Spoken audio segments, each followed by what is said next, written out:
അച്ഛനെ കാണാൻ വരുന്ന പുതുക്കിയ ആൾക്കാർ വരുമ്പോൾ നിങ്ങൾ വളരെ ശ്രദ്ധിക്കണം.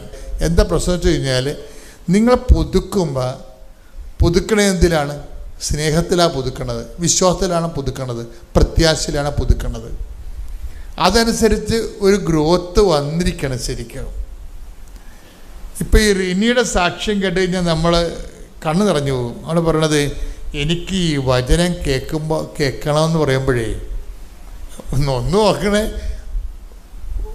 ഫസ്റ്റ് ടൈം വന്ന് ഉടമ്പടി വന്ന ആൾക്കാരാണ് പറയണത്. എന്താ പറയുക, എനിക്ക് വചനം ഇപ്പോൾ കുറച്ച് ദിവസം പുതുക്കി കഴിഞ്ഞപ്പോൾ മനസ്സിലായത്, എനിക്ക് വചനം കേൾക്കണമെന്ന് തോന്നുമ്പോൾ തൊഴുത്തിൽ നിന്ന് അഴിച്ചു വിടുന്ന ആടുകളുടെ കൊതിയാണെന്ന്.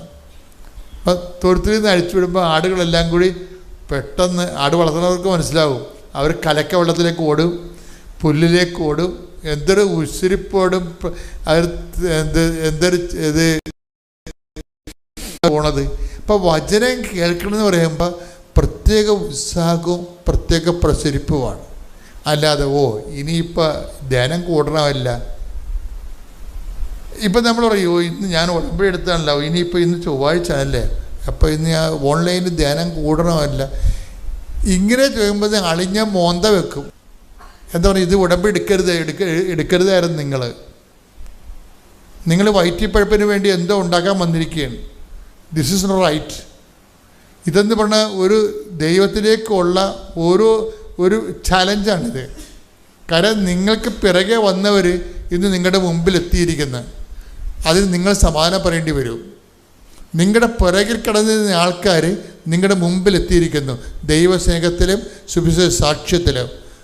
അതുകൊണ്ട് തന്നെ എപ്പോഴും നമ്മുടെ മുമ്പിൽ ഓരോ ഉടമ്പടി പുതുക്കൽ കഴിയുമ്പോൾ പുതിയ പ്രസരിപ്പ്. നിങ്ങൾക്കറിയാവില്ല, ദൈവത്തിന് പണ്ട് മുതലുള്ള ഓഫറിംഗ് ആണ് ഈ പുതിയ തൈലം എന്നൊക്കെ പറയണത്. ഓരോ പുതുക്കലിലും പുതിയ തൈലമാണ് തരണത്. അത് പുതിയ ഉടമ്പടി തൈലം എന്നല്ല പറഞ്ഞത്, പുതിയ അഭിഷേകം, പുതിയ സാധ്യതകളും പുതിയ സഹനങ്ങളെ അതിജീവിക്കാനുള്ള പുതിയ അഭിഷേകം. അത് ഓഫറുള്ളതാണ്. 92:10 എടുത്ത് സങ്കീർത്തനം ശ്രുതികട്ടെ. ഹല്ലേലൂയ ഹല്ലേലൂയ ഹല്ലേലൂയ ഹല്ലേലൂയ ഹല്ലേലൂയ യേശുവേ നന്ദി. ഹല്ലേലൂയ ഹല്ലേലൂയ ഹല്ലേലൂയ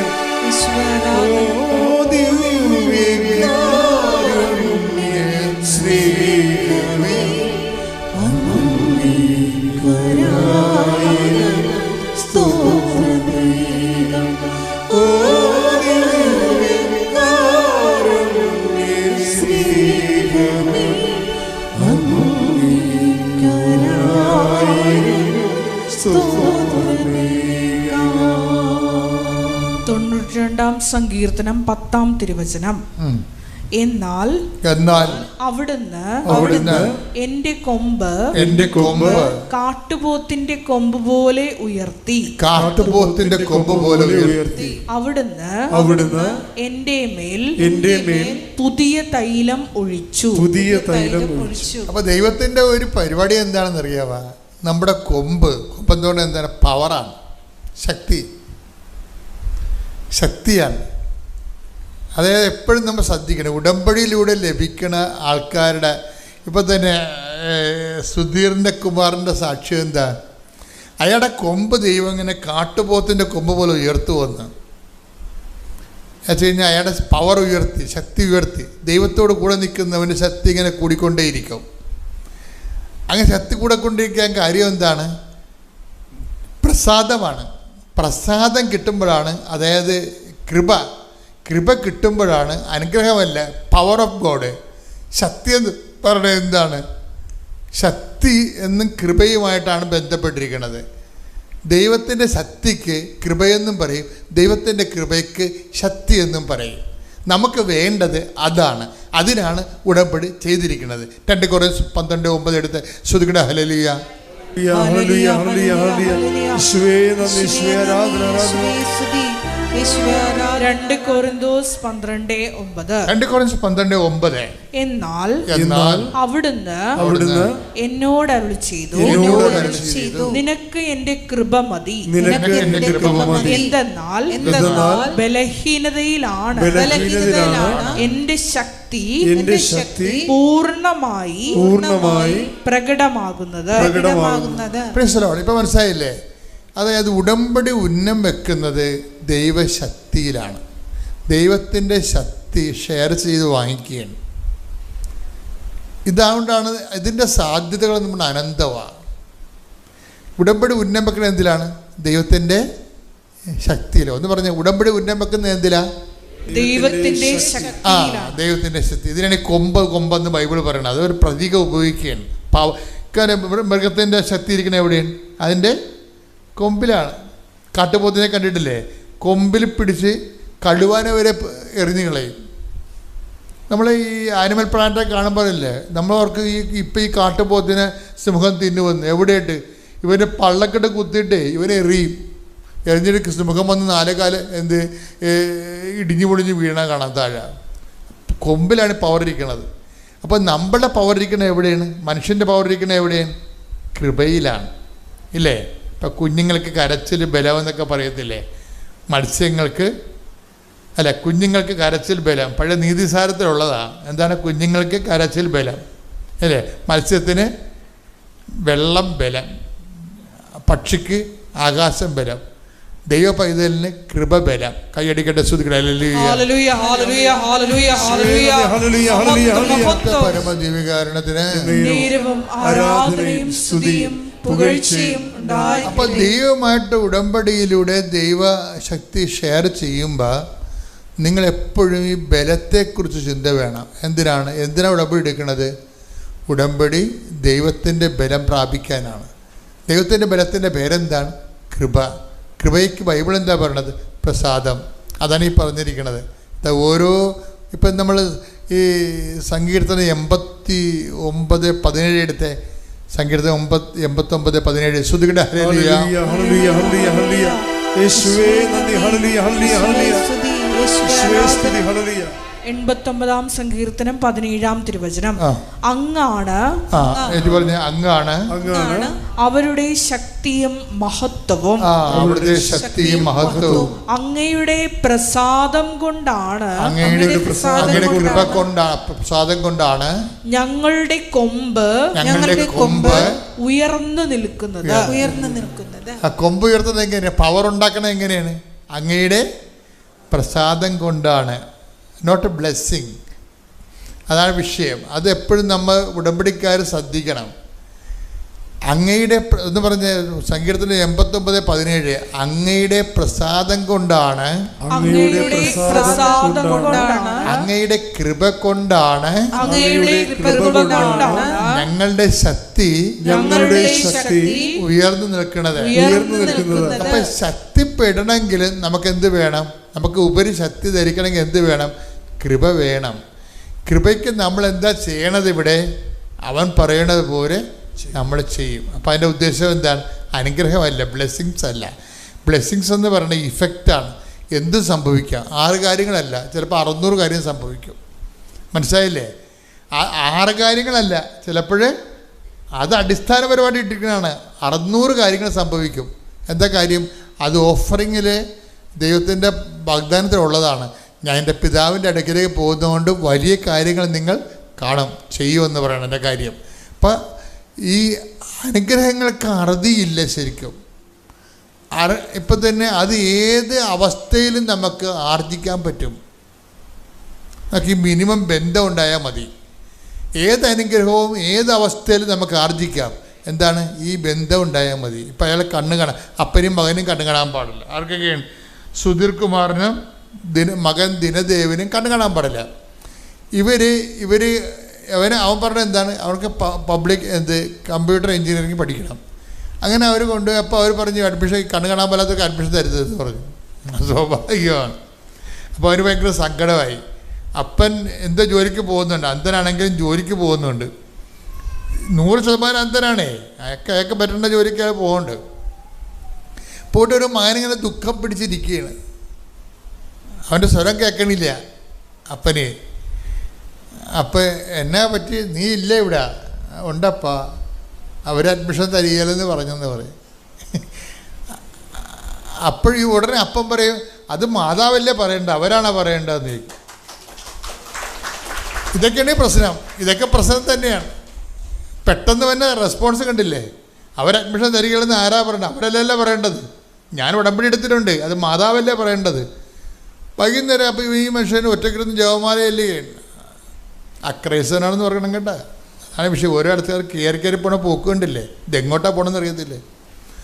അവർ സത്യസന്ധമായിട്ടും ആത്മാർത്ഥമായിട്ട് ഉടമ്പടിയിലേക്ക് വരണതേ. അവർ ചെയ്യണ കണ്ണും പൂട്ട് ചെയ്യണം. അത് മാതാവല്ലേ പറയേണ്ടത്, അവരാണോ പറയേണ്ടതെന്ന്. കാരണം ഞാൻ ഉടമ്പടിച്ചിരിക്കുന്നത് അവരുമായിട്ടല്ല, അമ്മയുമായിട്ടാണ്. അമ്മ പറയട്ടെ. അമ്മ ഇവൻ കൊന്തയിലേക്ക് കഴിയുമ്പോൾ പറയുമ്പോൾ അതിന് ചട്ട ഉണ്ടാകാൻ തിരക്കാൻ പറയാൻ പറഞ്ഞ്. പരിശുദ്ധാത്മാവിലല്ലേ അമ്മ നിറഞ്ഞു നിൽക്കണത്. അപ്പം പരിശുദ്ധാത്മാവിനെ കൊടുത്തിട്ട് അമ്മ പറയും, അവന് ബോധം കൊടുത്തത് അതിന് ഏത് ചട്ടം വഴിയാണ് എൻ്റെ മകന് അഡ്മിഷൻ കൊടുക്കാത്തതെന്ന് അവരോട് ചോദിക്കാൻ പറഞ്ഞു. ഇവൻ രാവിലെ പോയിട്ട് അപ്പം പോയിട്ട് നേരെ പ്രിൻസിപ്പൾ സാറേ ഏത് ചട്ടം വഴിയാണ് എൻ്റെ മകന് അഡ്മിഷൻ തരത്തില്ലെന്ന് നിങ്ങൾ പറയണത്, ആ ചട്ടം ഏതാണെന്ന് എന്നോട് പറയണമെന്ന് പറഞ്ഞു. അവർ പബ്ബ അടിക്കും, ചട്ടം അങ്ങനെ ഇല്ല, അഡ്മിഷൻ കൊടുക്കും ഉടനെ. ആ മകന് ഉടനെ അഡ്മിഷൻ എഴുതി കൊടുക്കും. സംഗതി ഒരു വിഷയം ദൈവ പൈതൽ സോൾവ് ചെയ്യുന്ന രീതി കണ്ടില്ലേ. അപ്പം ഞാൻ ഡോക്ടറിനോട് പറഞ്ഞു, ഓക്കെ പറഞ്ഞിട്ട് ഞാൻ പോന്നു. എന്നിട്ടും എനിക്ക് ഉറപ്പായിരുന്നു എൻ്റെ കാശ് രൂപ എൻ്റെ കയ്യിലുണ്ട്, എൻ്റെ ഉടമ്പടി വസ്തുക്കൾ എൻ്റെ കയ്യിലുണ്ട്, എനിക്കിതെല്ലാം നോർമലാകുമെന്ന് എനിക്ക് ഉറച്ച വിശ്വാസമുണ്ടായിരുന്നു. വീട്ടിൽ വന്ന് എൻ്റെ ബന്ധുക്കൾ, എൻ്റെ മമ്മി, ഹസ്ബൻഡും എല്ലാവരും എന്നോട് പറഞ്ഞു, നീ എന്തിനാ പേടിക്കുന്നത്, നീ ഉടമ്പടി എടുത്തതല്ലേ, നിന്നെ മാതാവ് കാത്തോളും, നീ ധൈര്യമായിട്ട് പോയി മെഡിക്കൽ എടുക്കുമെന്ന് പറഞ്ഞു. ഞാൻ അങ്ങനെ അവിടെ ചെന്നു, മെഡിക്കൽ എടുക്കാൻ പോയി. ഞാൻ എൻ്റെ ഉപ്പ് കിംസ് ഹോസ്പിറ്റലിൻ്റെ സൈഡിലായിട്ട് ഇട്ടു, വിശ്വാസ പ്രമാണം ചൊല്ലി പ്രാർത്ഥിച്ചു. എൻ്റെ കയ്യിൽ കാശ് രൂപ ഉണ്ടായിരുന്നു. അതിനുശേഷം ഞാൻ ഓരോ റൂമിൽ കയറുമ്പോഴും ഞാൻ എൻ്റെ ഉപ്പിട്ട് പ്രാർത്ഥിച്ചു. ഫസ്റ്റ് എൻ്റെ BP ചെക്കായിരുന്നു. എനിക്കറിയാം എൻ്റെ BP എപ്പോഴും 140 അല്ലെങ്കിൽ 90-40 ഒക്കെ ആയിരിക്കും. പക്ഷേ അന്ന് എൻ്റെ BP 120/80 കറക്റ്റ് നോർമലായിരുന്നു. അതിനുശേഷം HB എല്ലാ കാര്യങ്ങളും നോക്കി. എൻ്റെ ബ്ലഡ് സാമ്പിൾ എടുത്തപ്പോഴും ഞാൻ എൻ്റെ ഉപ്പ് അവിടെ ഇട്ട് പ്രാർത്ഥിച്ചു. ഡോക്ടർ എക്സാമിനേഷൻ്റെ സമയത്തും എല്ലാം ഒരു കുഴപ്പമില്ലായിരുന്നു. എൻ്റെ HB ആ സമയത്ത് എൻ്റെ റിസൾട്ട് എല്ലാം നോർമലായിരുന്നു. എൻ്റെ HB 13.5, എൻ്റെ ESR ലെവൽ നോർമലായി, എൻ്റെ BP നോർമലായി. ഒരു കുഴപ്പമില്ലാതെ മാതാവ് എന്നെ അനുഗ്രഹിച്ചു. അതിന് ഞാൻ മാതാവിന് 1000 നന്ദി പറയുന്നു. അതിനുശേഷം എൻ്റെ വിസ ആപ്ലിക്കേഷനായിരുന്നു. എൻ്റെ ഇറ്റലി ഹിസ്റ്ററി കാണിക്കേണ്ടെന്നാണ് എൻ്റെ ഏജൻറ്റ് പറഞ്ഞത്. കാണിക്കുവാണെങ്കിൽ നമുക്കിനി അവിടെ പോയി പേപ്പർ വർക്കുകൾ ചെയ്യേണ്ടി വരും. ഫസ്റ്റ് നമുക്ക് അങ്ങനെ അപ്ലൈ ചെയ്യാം, അതിനുശേഷം അവരെന്തെങ്കിലും ചോദിക്കുവാണെങ്കിൽ മാത്രം നമുക്കത് കൊടുക്കാം എന്ന് പറഞ്ഞു. അങ്ങനെ ഞാൻ അപ്പോൾ എൻ്റെ ഏജൻറ്റിനോട് പറഞ്ഞു, ഒരു കുഴപ്പമില്ല, ഞാൻ ഉടമ്പടി എടുത്തിട്ടുണ്ട്, എൻ്റെ ഡോക്യുമെൻറ്റ്സ് ഇനി ഇത് മതിയാവും, കൂടുതലൊന്നും ചോദിക്കാൻ വഴിയില്ല എന്ന് പറഞ്ഞു. അങ്ങനെ എൻ്റെ വിശ്വാസത്തിൻ്റെ പുറത്ത് ഞങ്ങൾ അപ്ലൈ ചെയ്തു. അപ്ലൈ ചെയ്തിട്ട് ഞാനപ്പം മാതാവിനോട് പ്രാർത്ഥിച്ചു, എൻ്റെ അമ്മേ, ഞാൻ എൻ്റെ കയ്യിലുള്ള ഡോക്യുമെൻറ്റ്സ് എല്ലാം ഞാൻ വെച്ചിട്ടുണ്ട്. ഇനി കൂടുതൽ എന്തെങ്കിലും ആവശ്യമുണ്ടെങ്കിൽ അവിടെ ഇമിഗ്രേഷൻ ഓഫീസർ നോക്കുമ്പോൾ അവരുടെ കണ്ണിൽ അത് ഉണ്ടാവണം. പക്ഷേ ഒരു പക്ഷേ ഞാനത് വെച്ചിട്ടുണ്ടാവില്ല, പക്ഷേ അവരുടെ കണ്ണിൽ അത് ആ ഡോക്യുമെൻ്റ് അവിടെ ടേബിളിൽ ഉണ്ടാവണം. ഇങ്ങനെയാണ് ഞാൻ പ്രാർത്ഥിച്ചുകൊണ്ടിരുന്നത്. പിന്നെ ലൂക്ക 18:27 മനുഷ്യന് അസാധ്യമായത് ദൈവത്തിന് സാധ്യമാണ്. ഈ വചനത്തിൻ്റെ ശക്തി എന്നും ഞാൻ പ്രാർത്ഥിച്ചുകൊണ്ടിരുന്നു ഈ വചനം പറഞ്ഞിട്ട്. അങ്ങനെ എൻ്റെ ഹസ്ബൻഡ് അങ്ങനെ നാട്ടിലേക്ക് ലീവിന് വന്നു. അപ്പം എൻ്റെ പിന്നിൽ വെച്ചവരും മുന്നിൽ വെച്ചവരുടെയൊക്കെ വിസ വന്നു, എൻ്റെത് വന്നിട്ടില്ലായിരുന്നു. അപ്പം ഞാൻ ഹസ്ബൻഡിനോട് പറഞ്ഞു, ചായം കൂടി ഇതെടുക്കുവാണെങ്കിൽ നമ്മുടെ ഉറപ്പായിട്ടും വരും എന്ന് പറഞ്ഞു. അങ്ങനെ ഹസ്ബൻഡും ഞാനും കൂടെ ഇവിടെ വന്നു. ഹസ്ബൻഡും ഉടമ്പടി എടുത്തു. അങ്ങനെ ഹസ്ബൻഡ് ഉടമ്പടി എടുക്കുന്ന സമയത്ത് ഒരു ഞായറാഴ്ചയായിരുന്നു. ഞാനിവിടെ ഇരുന്ന് ഉടമ്പടി ധ്യാനം കൂടി. അന്ന് കൃത്യം വെള്ളിയാഴ്ച എൻ്റെ വിസ അപ്രൂവായി. എന്നോട് വേറൊരു ഡോക്യുമെൻറ്റ്സും ചോദിച്ചിട്ടില്ല. എനിക്ക് ഈ 15-ാം തീയതി ഞാൻ ന്യൂസിലൻഡിന് പോവാണ്. എൻ്റെ അമ്മ മാതാവിനും തിരുക്കുമാരനും 1000 നന്ദി. പ്രേക്ഷിത പ്രവർത്തനമായിട്ട് ഞാനിവിടെ വരുമ്പോഴൊക്കെ പത്രം വാങ്ങിക്കാറുണ്ട്. 2-3 കെട്ടും വാങ്ങിച്ച് ഞാൻ റോഡ് സൈഡിലും എനിക്ക് പറ്റുന്ന എല്ലാ സ്ഥലത്തും, ടാക്സി സ്റ്റാൻഡ്, ഓട്ടോ സ്റ്റാൻഡ്, അവിടെയൊക്കെ ഞാൻ പത്രം വിതരണം ചെയ്യാറുണ്ട്. എനിക്ക് ഇപ്പം ഈവൻ എനിക്കൊരു പനിയായിട്ട് പോലും ഹോസ്പിറ്റലിൽ പോയാൽ ഞാൻ അവിടെ ഹോസ്പിറ്റലിൽ ഞാൻ വയ്യായെങ്കിൽ പോലും ഞാൻ അവിടെ പത്രം കൊടുക്കും. ഞാൻ കർണാടകയിൽ പോയപ്പോൾ അവിടുത്തെ ഭാഷയുടെ പത്രം വാങ്ങിച്ച്, കന്നഡ പത്രം വാങ്ങിച്ച് ഞാൻ അവിടെ കൊടുത്തായിരുന്നു. അതിനുശേഷം റോഡ് സൈഡിൽ ടെൻറ്റൊക്കെ കെട്ടി താമസിക്കുന്നവർക്ക് ഞാൻ വസ്ത്രം കൊടുക്കാറുണ്ട്. പിന്നെ വയ്യാത്ത അപ്പച്ചന്മാരെ അമ്മച്ചിമാരെ സഹായിക്കാറുണ്ട്. 2 ആഴ്ച കൂടുമ്പോൾ കുമ്പസാരിക്കാറുണ്ട്. കഴിവതും കുർബാനയിൽ പങ്കെടുക്കാറുണ്ട്. ഞായറാഴ്ച മുടക്കാറില്ല. ഇങ്ങനെയാണ് ഞാൻ എൻ്റെ ആത്മീയ ജീവിതം ശുദ്ധീകരിച്ചത്. പിന്നെ ഒത്തിരി വചനങ്ങൾ പഠിക്കാൻ സാധിച്ചു. ബൈബിൾ വായിക്കാറുണ്ട്. വചനത്തിൻ്റെ ശക്തി, വചനം ഒത്തിരി. ഞാൻ നേരത്തെ വചനം അങ്ങനെ ബൈബിൾ വായിക്കുമെന്ന് പറഞ്ഞാലും വചനം വെച്ച് പ്രാർത്ഥിക്കാറില്ലായിരുന്നു. ഇപ്പോൾ ഒരു ചെറിയൊരു സങ്കടം അല്ലെങ്കിൽ ചെറിയൊരു തടസ്സം വന്നാൽ പോലും വചനം വെച്ച് പ്രാർത്ഥിക്കാൻ പഠിച്ചു. അതാണ് എൻ്റെ ആത്മീയ ജീവിതത്തിൽ വന്ന ഏറ്റവും വലിയൊരു മാറ്റം. ഇതിന് എൻ്റെ തിരുക്കുമാരനും എൻ്റെ അമ്മയ്ക്കും 1000 നന്ദി. പരിശുദ്ധ അമ്മയ്ക്കും തിരുകുമാരനും ഈ ആൾത്താരിൽ സാക്ഷ്യം എനിക്ക് പറയാൻ അവസരം കിട്ടിയതിന് 1000 നന്ദി ഞാൻ പറയട്ടെ. 2018 2019 ഞാൻ ആദ്യമായി എൻ്റെ പരിശുദ്ധ അമ്മയെ കാണാനായിട്ട് ഞാനും എൻ്റെ ഭർത്താവും കുഞ്ഞുങ്ങളും കൂടെ ഇവിടെ എത്തുന്നത്. ഇവിടെ എത്തി ഞാൻ ഉടമ്പടി എടുത്തു. 6 നിയോഗങ്ങൾ വെച്ചു. 6 നിയോഗങ്ങളിൽ എനിക്ക് വിദേശത്ത് പോയി ജോലി ചെയ്യണമെന്ന് ആഗ്രഹമുണ്ടായിരുന്നു. കാരണം 2 കുഞ്ഞുങ്ങളാണ്. കുഞ്ഞുങ്ങളെ മുന്നോട്ട് പഠിപ്പിക്കണമെങ്കിൽ വിദേശത്ത് പോയി ജോലി ചെയ്യാൻ ഞാൻ ആഗ്രഹിച്ച് സാക്ഷ്യം എഴുതി കൊടുത്തു. വീട്ടിൽ ചെന്ന് 10 ദിവസം കഴിയുന്നതിന് മുമ്പ് എൻ്റെ ഒരു കൂട്ടുകാരത്തി എന്നെ വിളിച്ചു. എടി, നിനക്ക് വിദേശത്ത് പോയി ജോലി ചെയ്യാൻ ആഗ്രഹമുണ്ടോ? ഞാൻ പറഞ്ഞു എനിക്ക് ആഗ്രഹമുണ്ട്. എങ്കിൽ നീ ഒരു കാര്യം ചെയ്യ്, പെട്ടെന്ന് തന്നെ പേപ്പർ ഭാഗങ്ങളെല്ലാം നീക്കാൻ പറഞ്ഞു. ഞാൻ ചോദിച്ചു, എനിക്ക് ഷുഗറിൻ്റെ പ്രശ്നമുണ്ട്, അത് ഹൈ ഷുഗറാണ്, അപ്പോൾ എനിക്ക് മെഡിക്കൽ കിട്ടുമോടി എന്ന് ചോദിച്ചു.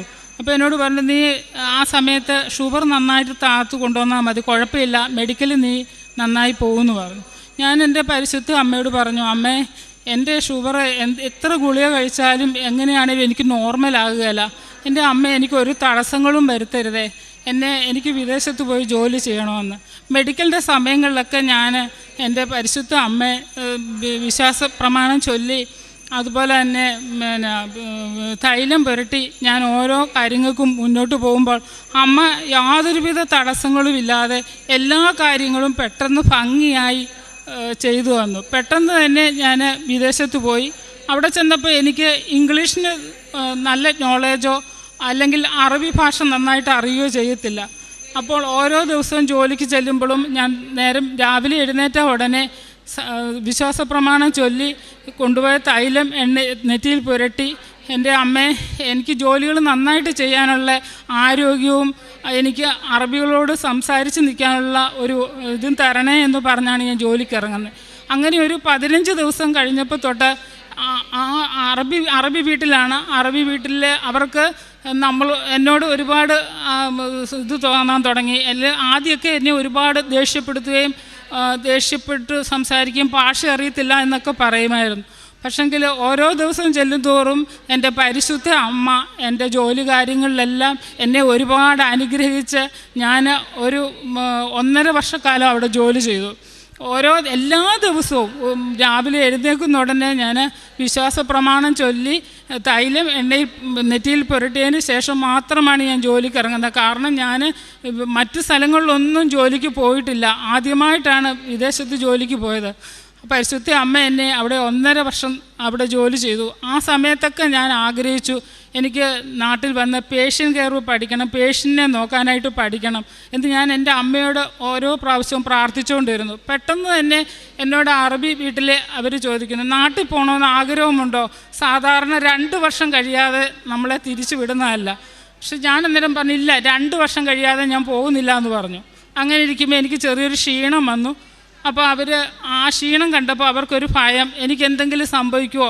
എന്നെ ഹോസ്പിറ്റലിൽ കൊണ്ടുപോയപ്പോൾ എനിക്ക് ഹൈ ഷുഗറും ഉണ്ട്. അവരത് പെട്ടെന്ന് തന്നെ ഒരു തീരുമാനം, വേണ്ട, ഈ മാസം തന്നെ കയറ്റി വിടുവാന്ന് പറഞ്ഞു. ഞാൻ അവിടുന്ന് വന്ന് വീട്ടിൽ എത്തിയതിന് ശേഷം 9 ദിവസം വീട്ടിൽ നിന്നു. വീട്ടിൽ നിന്നതിന് ശേഷം ഞാൻ എൻ്റെ അമ്മയോട് എപ്പോഴും പറയും, അമ്മേ, എനിക്ക് രോഗികളെ നോക്കാൻ ഒരുപാട് ഇഷ്ടമാണ്, അതുകൊണ്ട് എനിക്ക് നേഴ്സിംഗ് പഠിക്കണമെന്ന് ആഗ്രഹമുണ്ടെന്ന് പറഞ്ഞു. എൻ്റെ ഒരു ടീച്ചർ എന്നെ വിളിച്ചിട്ട്, നേഴ്സിംഗ് പഠിക്കാൻ ആഗ്രഹമുണ്ടെങ്കിൽ എറണാകുളത്തേക്ക് വരാൻ പറഞ്ഞു. ഞാൻ അവിടുന്ന് പെട്ടെന്ന് തന്നെ ഒരു കോൺവെൻറ്റിലേക്ക് വന്നു. 3 ദിവസം ആ കോൺവെൻറ്റിൽ വന്ന് ഞാൻ അവിടെ നിന്നുകൊണ്ട് തന്നെ ട്രെയിനിങ് ചെയ്ത് പഠിക്കുകയും ആ കൂടെ തന്നെ എനിക്ക് സാലറിയോടുകൂടെ ഹോം കെയർ, അതായത് വീടുകളിൽ എനിക്ക് മാമാമാരെ നോക്കാനായിട്ട് കിട്ടി. ഞാൻ 10 ദിവസം ഒരു മാമായെ നോക്കി, അവിടുന്ന് നല്ല അഭിപ്രായം കിട്ടി. അതിനുശേഷം എനിക്ക് പരിശുദ്ധ അമ്മയുടെ അനുഗ്രഹത്തിൽ ഒരു ബെഡ്ഡൻ പേഷ്യനെ നോക്കാൻ എനിക്കൊരു അനുവാദം കിട്ടി.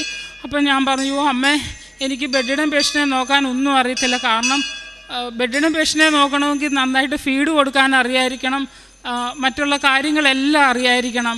അപ്പോൾ ഞാൻ അമ്മയെ വിളിച്ച് പ്രാർത്ഥിച്ചപ്പോൾ എനിക്ക് എന്തെന്നില്ലാത്ത ഒരു ധൈര്യം, ഞാൻ നോക്കാമെന്ന് ഞാൻ എൻ്റെ ടീച്ചറിനോട് പറഞ്ഞു. എന്നെ ആ വീട്ടിലേക്ക് പറഞ്ഞു വിടുകയും അവിടെ ചെന്നപ്പോൾ ഒരു മെയിൽ നേഴ്സുണ്ട്. ആ മെയിൽ നേഴ്സ് കുറച്ച് കാര്യങ്ങൾ പറഞ്ഞു തന്നതിന് ശേഷം എന്നോട് പറഞ്ഞു, എനിക്ക് ലീവിന് വീട്ടിൽ പോകണമെന്ന് പറഞ്ഞു.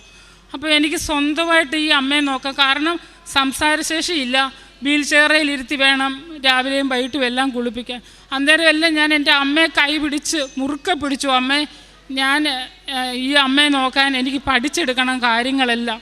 എൻ്റെ പരിശുദ്ധ അമ്മയെ ഞാൻ വിളിച്ച് വിശ്വാസ പ്രമാണം ചൊല്ലി ഞാൻ അമ്മയെ രാവിലെ പതിവ് പോലെ എല്ലാ കാര്യങ്ങളും ചെയ്യും. ആദ്യം ഫീഡ് കൊടുക്കുമ്പോൾ എൻ്റെ കൈ വിറയ്ക്കുമായിരുന്നു. അപ്പോൾ ആ മെയിൽ നേഴ്സ് പറഞ്ഞു, ചേച്ചി കൈ വിറയ്ക്കാനൊന്നും പാടില്ല, നന്നായിട്ട് വേണം അത് ചെയ്യാമെന്ന് പറഞ്ഞു. എനിക്ക് ഓരോ ദിവസം ചെല്ലും തോറും അമ്മ നന്നായി അനുഗ്രഹം തന്ന് എനിക്ക് നല്ല ഭംഗിയായിട്ട് ആ പേഷ്യൻറ്റിനെ നോക്കാനും എനിക്ക് ഒറ്റയ്ക്ക് മാനേജ് ചെയ്യാനുള്ള ശക്തി കഴിവെല്ലാം അമ്മ തന്നു. അവിടുന്ന് ഇതിനിടയ്ക്ക് തന്നെ പരിശുദ്ധ അമ്മയുടെ അനുഗ്രഹത്തിൽ എനിക്ക് പരീക്ഷ എഴുതാൻ പറ്റി.